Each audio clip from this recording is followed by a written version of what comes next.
revelations of American military and CIA germ warfare experiments emerged in the public press.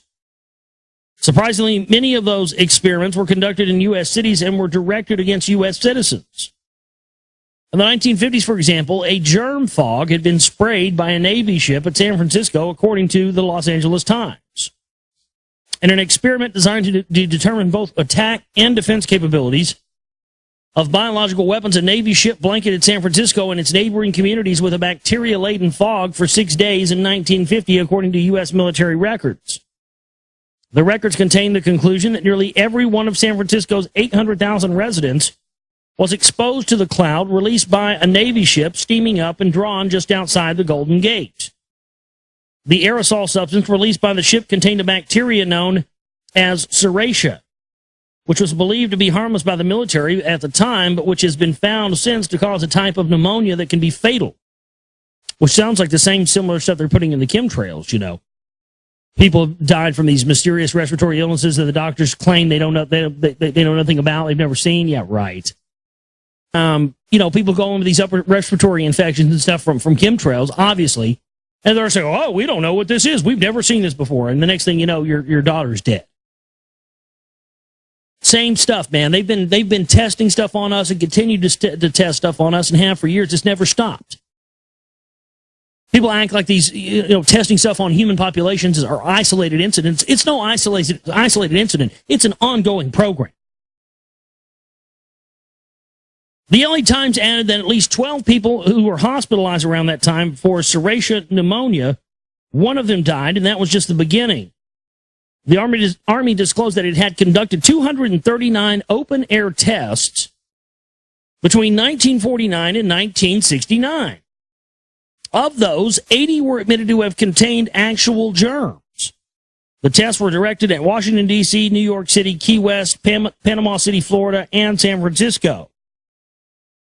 If we accept the Army's figure of 80 live disease experiments, we discover an average of 4 germ attacks against U.S. cities every year for 20 years. Other government documents have revealed additional CIA germ warfare experiments carried out in the same manner. This means that every major U.S. city and several major U.S. population areas were under fairly intensive germ bombardment for an admitted 20-year period, all by the nation's own military and intelligence organizations. These germ experiments reportedly ended in 1969. However, justified suspicions have arisen about sudden outbreaks of more recent diseases, especially those which do not seem to conform to our understanding of epidemiology. First tonight, Spotlight can reveal the Dorset village, which has suffered a series of birth defects, was exposed to enormous quantities of chemicals in 1959.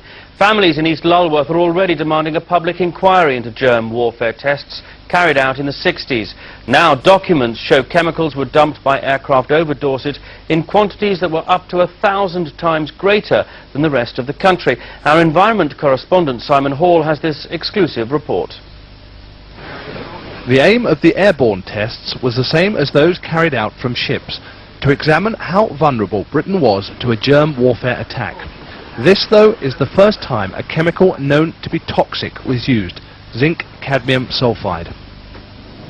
Scientists say the cadmium is the most worrying component. It is carcinogenic, and studies have shown it can cause birth defects in rats. It's unclear if it could have the same effect in humans.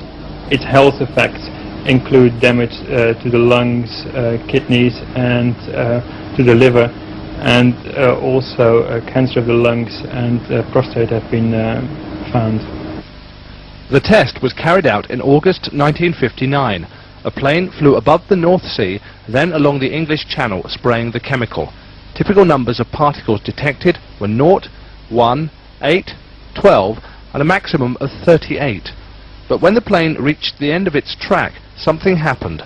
That resulted in Dorchester sampling 4,315 particles. There was no sample point at East Lulworth, but it lies directly in the chemical's path. The experimental reports give no indication as to why such high levels were recorded at Dorchester, but scientists I've spoken to believe one of two things happened. Either something went wrong and a large amount of the chemical was released accidentally, or, being the end of the experiment, the remaining chemical was deliberately discarded. The virus would immunize against this VMAT2 gene, and that would have the effect that you see here, which is it's essentially to turn a fanatic into a normal person. And we think that will have major effects in the Middle East. How would you suggest that this is going to be dispersed? The aerosol?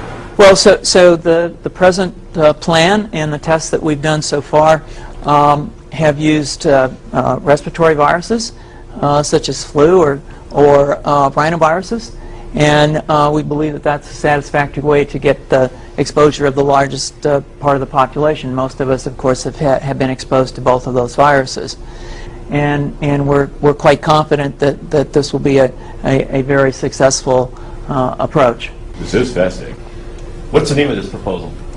Yeah, so the name of this project is FunVax, which is the vaccine for religious fundamentalism.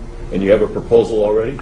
The proposal has just been submitted, and I think that the data that I have shown you today would support the development of this project, and we think it has great promise.